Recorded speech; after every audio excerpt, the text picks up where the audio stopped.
May. Hold on. Just 1 second. Look. 1 second, Ken, because Chris just brought up. Let him get in. I've sat aside for a lot of seconds. My last point on this. Chris, you misrepresented Ilhan Omar. You echoed a tweet from a right-wing person who said that she was celebrating his death, that she said he had it coming. Completely false. And we are journalists, Chris. We're in the truth business, not the non-offensive business. You should delete that tweet because it's not accurate. It's not happening. She never said he had it coming. She condemned it. She said she was upset for his wife. No, I didn't say she said it had. She had it. The guy you coming. What she did was the guy you retweeted did. He falsely put words in her mouth.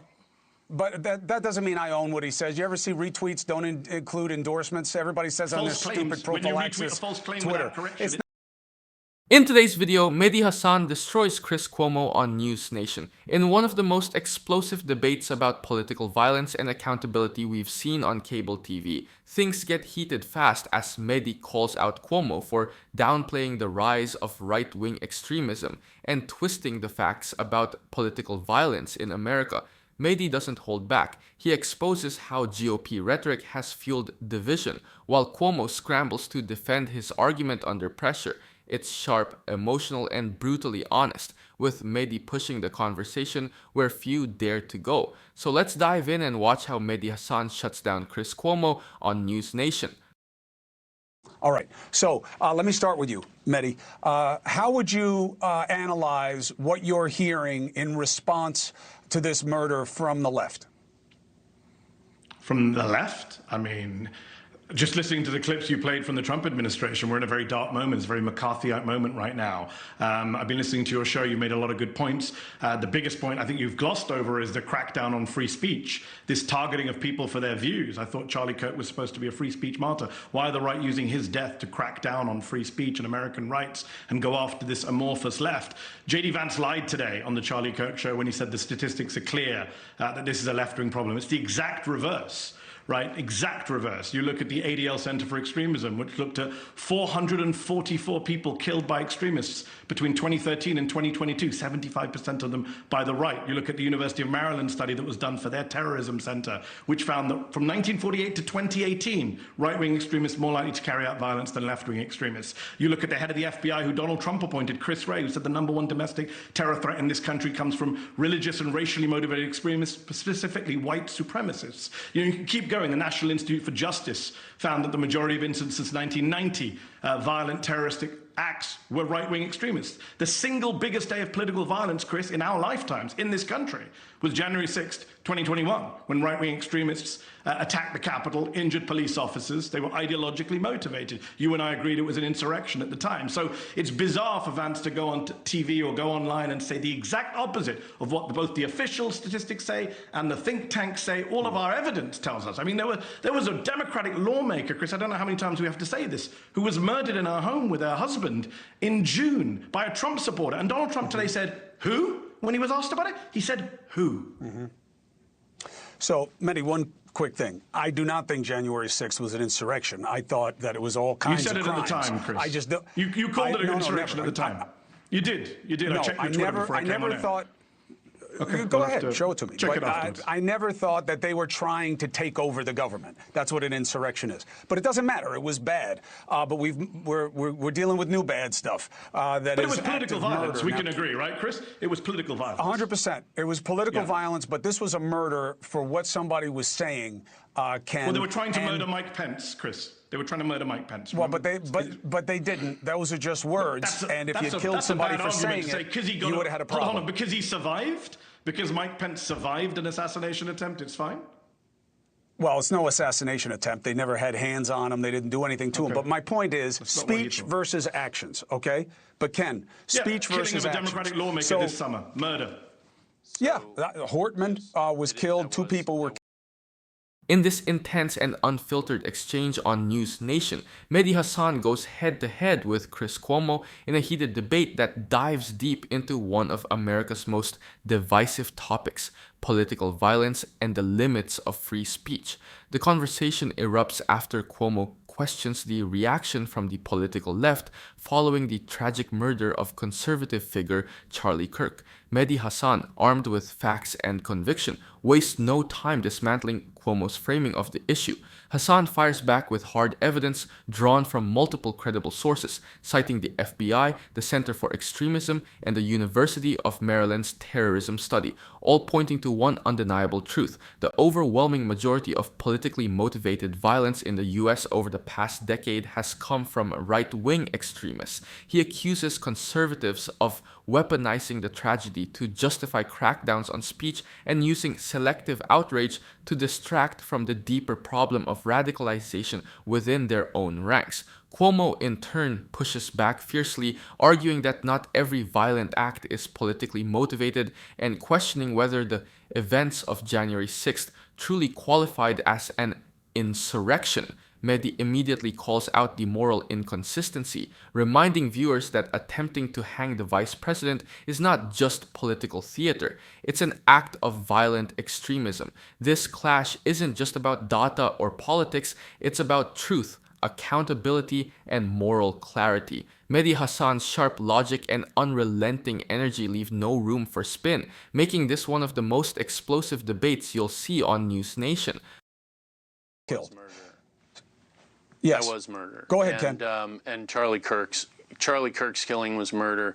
Speech is not violence, which is something we hear a lot in the rhetoric about free speech. Violence is violence. And one of the reasons it's important to reject the speech as violence, which is one of the excuses I'm hearing an awful lot about excusing Charlie Kirk's murder, is because then you devalue the significance on a moral basis of actual violence. And it's important, an opportunity for unity that I think still exists is for everyone to reject violence for political ends. Chris, you'll remember I said this over and over and over back in 2020 when I was the deputy secretary and cities across the country were burning. And then elected officials were very accepting, frankly, and excusing. Some of them were helping in the form of bailing people out, violent protesters. You even noted that early on in that process that these things don't always have to be peaceful. And I disagree. They do have to be peaceful. That's something we should all, left and right, be able to agree on. It's still there to be a unifying point, the rejection of violence, which is something Charlie Kirk lived and died for. People who actually watched him interact with people who disagreed with him, you know, you and I are very passionate. Mehdi's obviously very passionate. Charlie was incredibly level in how he communicated with people. He was firm, but he never got angry. He didn't call people names. He respected them. He told them he respected them. And frankly, it's a model for all of us, left and right, to emulate, not the violence. Well, I don't know about emulating everything about it, but that's not the point. Two quick things, and then back to you, Mehdi. The first thing is that I never said that protests aren't supposed to be peaceful. I know what the First Amendment is. What I said was at the time when the protests first started, there was so much pushback against the speech. What are they saying? They're saying things at cops. They're saying the ugliest things, the worst things. And I said, what do you think they're going to do? Sing slave hymns and then go home? You know, nobody ever said it's going to be peaceful out there. They're going to say a lot of things that are going to bother you. That's the price of our freedom and our democracy in this country. That was my point. Now, Mehdi, the idea of, is it time, place, and manner that, hey, I condemn this. This is unacceptable, what happened to Charlie Kirk. But he said a lot of things that were fill in the blank of extremist and abhorrent things. Why put them right now? So, Chris, I'm glad you asked me that question. It's a perfect timing because with respect to Ken made a very good point about rejecting violence. I agree with Ken. The problem, of course, is that Ken's former boss, Donald Trump, pardoned a bunch of politically violent people earlier this year. He's even dangled pardons in front of the kidnappers. So did Joe Biden. The attempted, I'm not here to defend Joe Biden, but Donald Trump pardoned a bunch of political extremists who attacked the Capitol, and he's also, Chris, dangled pardons in front of the people who wanted to kidnap and maybe kill Gretchen Whitmer, like horrible political extremists. He's talked about pardoning them as well. So that's a real problem, and we need the president, as you said in your introduction, to really lead on this and use this killing of his friend to say, you know what, all of us tone it down. This is a president who's called his enemies scum, vermin, animals. You know, Chris, better than me what he's called his political enemies, including you. From fiery exchanges to deep moral questions, the debate on NewsNation between Mehdi Hasan, Ken Cuccinelli, and Chris Cuomo takes an even sharper turn in this segment. What begins as a conversation about political violence and free speech turns into a pointed confrontation about hypocrisy, accountability, and leadership in America's polarized climate.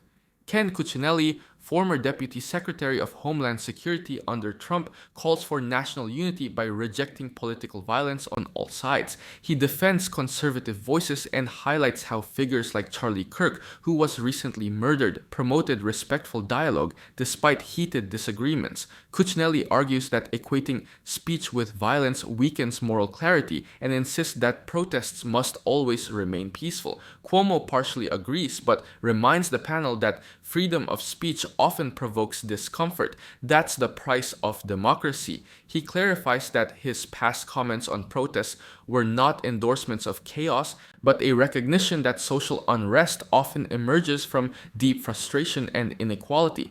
Then Mehdi Hasan steps in and the tone shifts. He praises Cuccinelli's call for peace, but immediately challenges the Republican double standard. Hasan points out that Donald Trump himself pardoned violent extremists and even suggested future pardons for January 6th. Rioters and individuals involved in plots like the attempted kidnapping of Michigan Governor Gretchen Whitmer. He argues that any call for unity rings hollow if political leaders continue to normalize or excuse political violence. This segment is a raw, impassioned exploration of truth, justice, and the urgent need for moral consistency from both sides of the political aisle. So that's what we need from the president. We're not getting it from the president. We're getting more kind of talk of pardons. The other issue which you asked about Charlie Kirk. Look, I differ from you on this, Chris, and this is what we argued on Twitter. I think public figures are not private figures. I think public figures, when they die, of course we should be respectful to their families. I've said time and again that it breaks my heart to think about what his children are going through, what his widow is going through. It's horrific what happened to him. I can't even watch that video. I refuse to watch that video of what happened to him. But he's a public figure. I'm a public figure. Chris, you're a public figure. When we die, people are going to look at what we said and say, well, I agreed with him on this, I agreed with him on that. And the problem is Ken and the right are trying to almost deify him. What Ken just said is not true, that Charlie never called for violence, that Charlie was level. Charlie called for me to be deported from America because he didn't like a monologue I did on COVID. He called for Joe Biden to be executed by death penalty. We can go down the list. I know you don't want to hear. Let's not make this a Charlie Kirk rhetoric thing. But I don't know what else to say. When I hear Ken saying things that I think are untrue, then I have to respond. You know me, Chris, it's in my nature. I have to respond and say, well, that's not true. Here are the facts. Just last week, the day before he died, the day before he was brutally murdered, he said that Islam is the sword the left is using to slit the throat of America. I don't think that's rhetoric that people should be emulating. I find that deeply offensive rhetoric. Obviously, it doesn't justify killing him. Nothing justifies killing him. But please don't tell me that he was a level-headed person who never insulted or abused anyone. That's just not true. He asked for people to post bail on the guy who attacked Paul Pelosi in his home, a violent extremist, Trump supporter, election denier, who attacked Paul Pelosi in his home, is now in prison for attempted murder. Charlie called for bail to be posted for him by an American hero. So that's the kind of rhetoric I don't think we need. Or emulate. Mehdi, what is the difference? What is the difference between telling the truth and rationalizing the murder? That's why I talk about time, place, and manner. That when you say, look, this is unacceptable, but he said a lot of terrible things, it sounds like you're not as upset that he was murdered because he said those things. With respect, Chris, that's not what I said. I said his murder is inexcusable. I've said that consistently, as have we all. But I was responding to Ken saying that Charlie was X, Y, Z. If Ken and the right, and Ken, I'm not picking on you, but the right in general, were not treating him like a new MLK. I'm seeing people saying he was a literal saint. He should have a statue put up in Congress. Chris, am I supposed to just let that go and not say, we probably shouldn't have a statue in Congress for a man who says Islam is a religion being used to slit the throat of the West, that Muslims like me are conquerors? This is the kind of stuff he said. Am I supposed to not respond to that political rhetoric? Well, I think it's about how you respond to it and when you respond to it.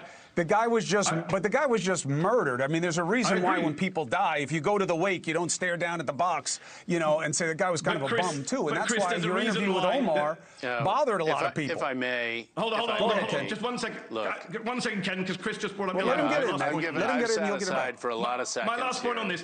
Chris, you misrepresented Ilhan Omar. You echoed a tweet from a right-wing person who said that she was celebrating his death, that she said he had it coming. Completely false. And we are journalists, Chris. We're in the truth business, not the non-offensive business. You should delete that tweet because it's not accurate. It's not happening. She never said he had it coming. She condemned it. She said she was upset for his wife. No, I didn't say she said it had. She had it coming. What she did was the guy you retweeted did. But he falsely put words in her mouth. But that doesn't mean I own what he says. You ever see retweets don't include endorsements? Everybody says on this stupid prophylaxis Twitter. In this next explosive stretch of debate between Mehdi Hasan and Chris Cuomo on NewsNation, tensions rise as the conversation shifts from political violence to moral consistency and the legacy of conservative commentator Charlie Kirk following his murder. Mehdi Hasan opens with a blistering critique of Donald Trump's hypocrisy, highlighting that while Trump and his allies publicly call for unity, the former president has pardoned violent extremists, flirted with pardons for January 6th, insurrectionists, and even offered sympathy to individuals involved in political plots, such as the attempt to kidnap Michigan Governor Gretchen Whitmer. Hasan insists that true leadership requires rejecting all forms of political violence, not excusing it for partisan gain. The discussion intensifies when Hasan challenges Cuomo's characterization of Kirk as a level-headed figure. Hasan reminds the panel that Kirk's rhetoric was often inflammatory, citing instances where Kirk called for political opponents to face the death penalty or dismissed Muslim communities with hateful generalizations, including one recent statement claiming that Islam is the sword the left is using to slit America's throat. Hasan emphasizes that acknowledging this doesn't justify violence. It exposes how toxic speech can poison political discourse. Cuomo pushes back, arguing that timing and tone matter. He stresses that discussing a victim's controversial statements immediately after their death risks sounding like rationalization, not reflection. Mehdi responds sharply, asserting that truth and accountability shouldn't pause for political convenience, especially when public figures shape national rhetoric. This fiery exchange reveals the deep struggle between moral honesty, empathy, and political responsibility in America's media and leadership landscape. Pause. Are you getting tired of getting half the story from biased news sources? One outlet says one thing and another says the complete opposite. How are you supposed to know what's actually true? That's where ground news comes in. It lets you compare how different media outlets, left, right, and center, are covering the same story, so you can see the full picture instead of just the echo chamber. And here's the best part. Click the link in the description and get 40% off the Vantage tier, which gives you even deeper insights into media bias and political trends. Stay informed, think for yourself, and check out ground news in the description down below.